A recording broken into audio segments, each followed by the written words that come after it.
Today I'm going to be making a recipe video, so it's going to be a little different than the videos that I normally create. This is going to be a goulash recipe. It's kind of a classic recipe that a lot of us grew up with. If you had goulash before, then you'll know what I'm talking about. But basically it's just like some noodles with tomato sauce and onions, garlic, and beef. And it's just kind of all mixed together. And this is a one-pot recipe, so it's very good for that and very convenient. So I'll be using 1 pound of medium shells, and then 1 pound of ground beef, 1 whole onion, and then a couple, either 2 to 3 cloves of garlic minced. And then I'm probably gonna use almost the full jar of this, but this is just what I have on hand, and this is puree, tomato puree. And I just seasoned this with these seasonings back here. Some garlic powder, onion powder, and basil. And you can use oregano if you don't have basil on hand. It's all about using what you already have. And then salt and pepper. If you want to, if you have like a jar of Newman's Own marinara or a jar of Prego or any brand you like, Rayo's, Bertolli, any of those marinara brands. So if you have like a jar of pasta sauce already on hand, pre-made, I would use that, maybe add a tiny bit of water, and then also season it, but not as intensely as I'm going to season the pureed tomato. So I'm just going to go ahead and get started, and I hope you enjoy this video. I know it's a little different than what I usually make. I just wanted to show you some other things that I like to do, and I like to cook for my family. This recipe will be great if you have a family of 4. I would say this recipe will feed a family of 4 easily, maybe even a family of 5 or 6. If you want to stretch it out, it just really depends. And I will be actually serving this with just a very simple salad. It's nothing fancy. It's just romaine lettuce washed and dried and then chopped up, and you put your favorite dressing on it. But normally I would put like boiled egg, or if you want bacon, tomato, cucumber, really whatever you want. So let me go ahead and get started on the video. First, I'm going to chop my onion, and sorry about the shadow. This is my very first recipe video, and this is the knife I'm choosing. Make sure you be very careful, and if you're a child, obviously don't do this. I would say this is a recipe that's meant for 18 or above, or just, you know, anyone that is experienced with a knife. And I always like to slice along this area right there. That way it just makes it a lot easier when it comes to peeling that layer off. So I'll peel this layer off usually and then discard the outside layer. I always take out this first layer of onion too, just because I don't want any of that gross skin on my in my meal. So I'm gonna rinse off this onion right here and my knife. And I'm just gonna actually go ahead and leave my onion, my washed onion to the side real quick. And I'm going to go ahead and pull off a couple cloves of garlic. All right, now I have washed and rinsed my cutting board. I'm just gonna take my onion, and I have my 2 cloves of garlic as well, but I'm gonna use those in a little bit, not right away. I'm gonna go ahead and process this onion first. Before I do that, you wanna get a decent sized pan. I would recommend going ahead and boiling your pasta first, which is what I'm about to do, and I'll show you how to do that. You fill that baby up.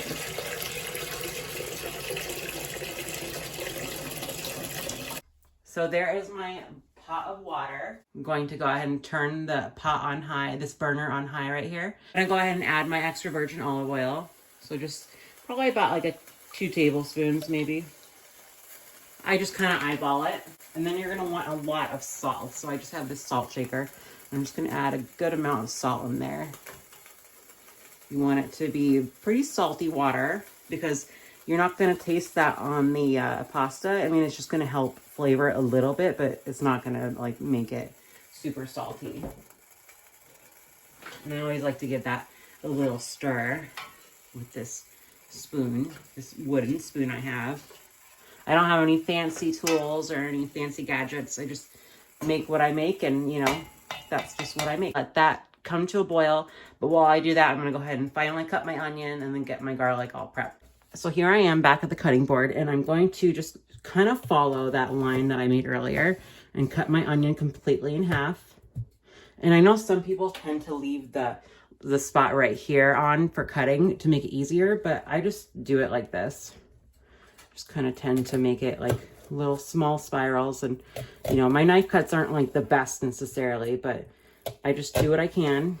And, you know, it's all going to taste the same. But I like to make sure that everything's nice and thinly chopped and even as possible. But like I said, it's all about the flavor. If you like it chunky or an onion, go ahead and cut it like that. But I like to have mine kind of pretty minced, so I'm going to do the same thing with this one. And, you know, just be careful, like I said.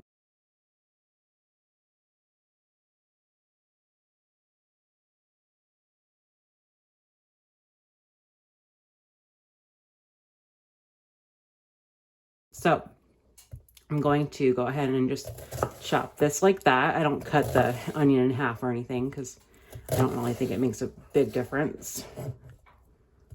So just go ahead and cut that onion.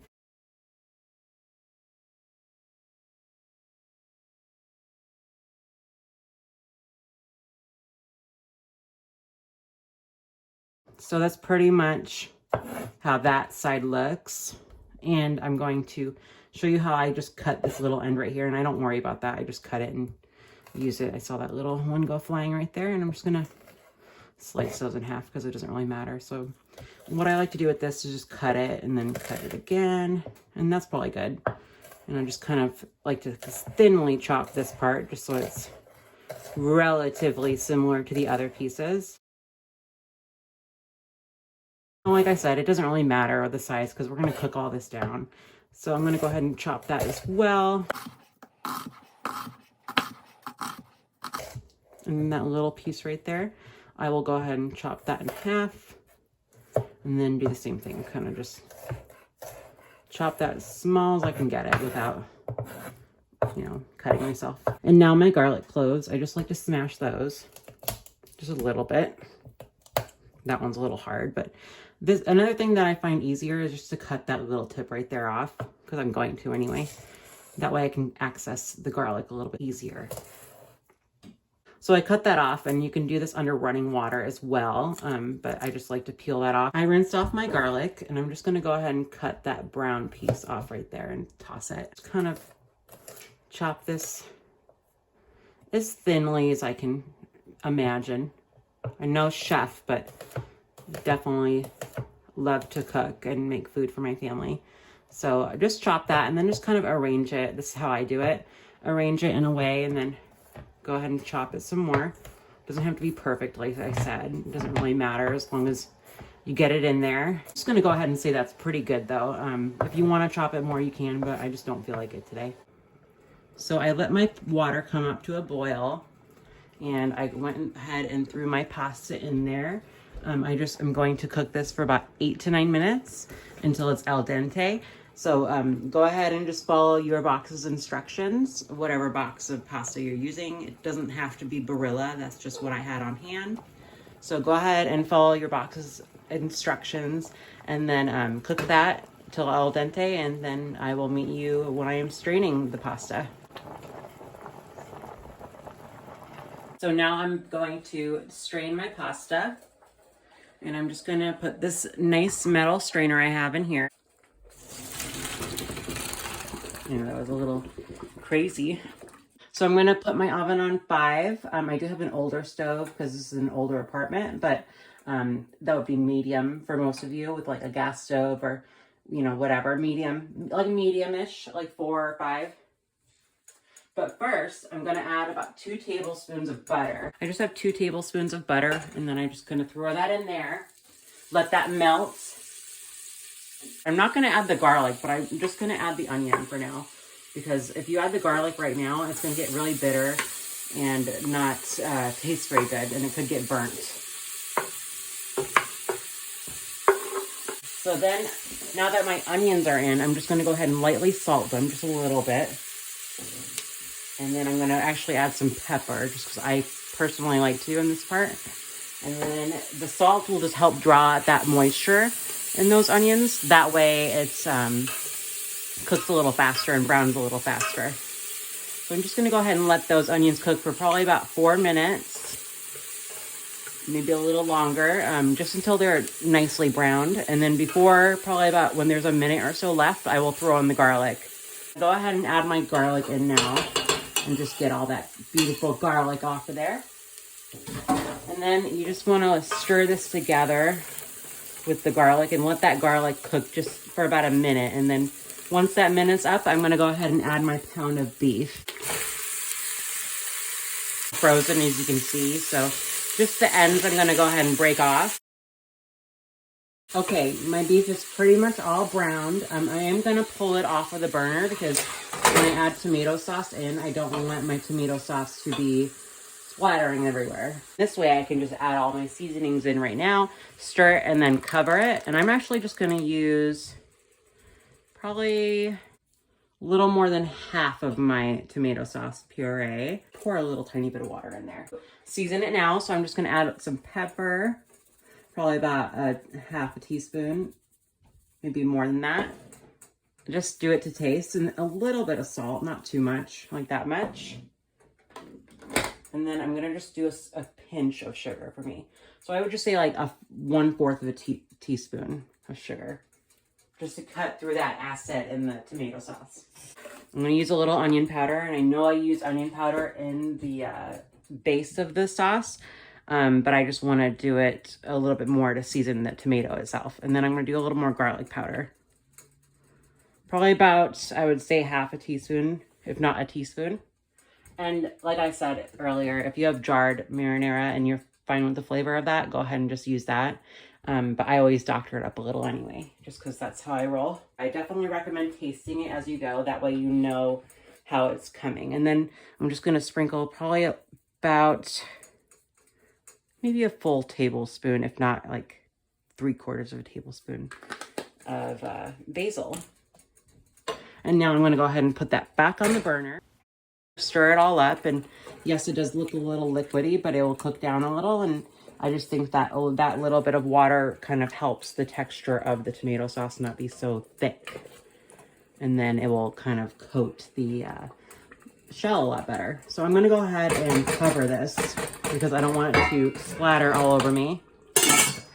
So you're just going to want to let that boil, come up to boil, stir it, and then I'll show you what to do next. We'll turn it down and then let it simmer. What I'm going to do is prepare my romaine lettuce, and I'm just going to use one head. And what I'm going to do is just chop off the end like that. And then I'm going to move this over here and rinse each leaf off. If you want to add any other vegetables or anything you'd like, that's your choice. And then what I do for this part is I always like to, I love this design, by the way, I'm going to push down a little bit. That way all that excess water gets absorbed. And then that kind of acts like another layer to wash the, for the next pieces of the romaine. And that way I can go ahead and line it, almost like bacon. If you made bacon and you put paper towels down, it's kind of like that. So I'm just going to continue rinsing off and cleaning my lettuce as good as I can.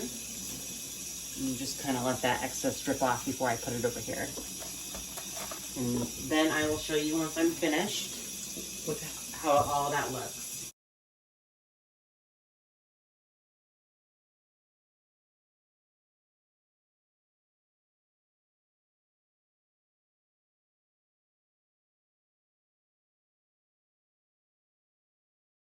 And if you want us to take the stem out, you can, but I don't do that because I like the stem. I like that crunch. So I'm just gonna go ahead and chop that. And so I'm gonna go ahead and chop that, and I just do it like about 1 inch, maybe a little less. It just depends on what your preference is. Like I said, this is nothing fancy. This is home cooked food. And home cooked food doesn't always have to be fancy. Just real life meals and recipes that you can, you know, rely on. So, and that's what this is. Reliable, real life family recipe. And I'm gonna just cut that piece right there. And simple as that, really. I'm just gonna go ahead and do that and take some fresh, clean paper towel and put it in the fridge for when we wanna eat it. Pretty plain Jane, but you know, it's how we roll here. And you can just take this lettuce and just crunch that a little bit more even if you want to. Almost probably done. That's what it looks like. I've been letting it simmer for about 10 minutes. It has gone down quite a bit. You know, it's not runny like you would think it would be because I added water, but it's perfect. I'm gonna go ahead and taste this for seasoning, and then I'll let you know what I think. So I just like to take a little bit and just taste it for seasoning.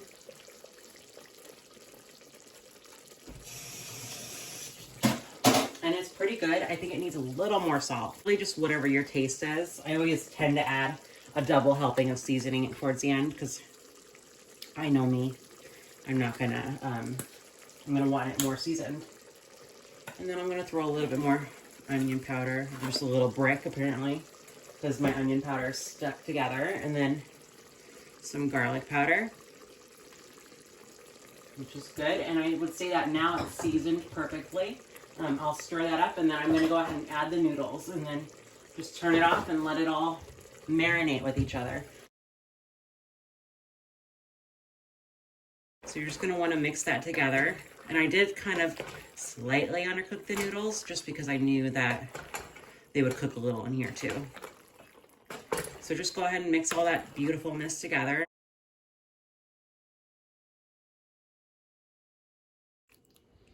So that's what it looks like. It just got some beef and noodles, and I know it's saucy, and there's onions in there, so it's gonna be really good. Let me try it. I like it a lot, and I hope you guys did too. I hope you enjoyed watching this video, and thank you so much for watching. I know this is a little bit different than what I normally make, but I just figured I'd share this with you guys. So thank you so much for watching, and let me know what you think of the recipe. If you want, you can add more salt or less, or more pepper or less. It's your recipe, so go ahead and feel free to do with it whatever you'd like. But I just figure I'd throw this idea out there in case you guys were thinking of anything nice and warm and good for the fall and winter season. Anyway, all right. Thank you so much for watching. I'll talk to you in the next video. All right, everybody. Bye.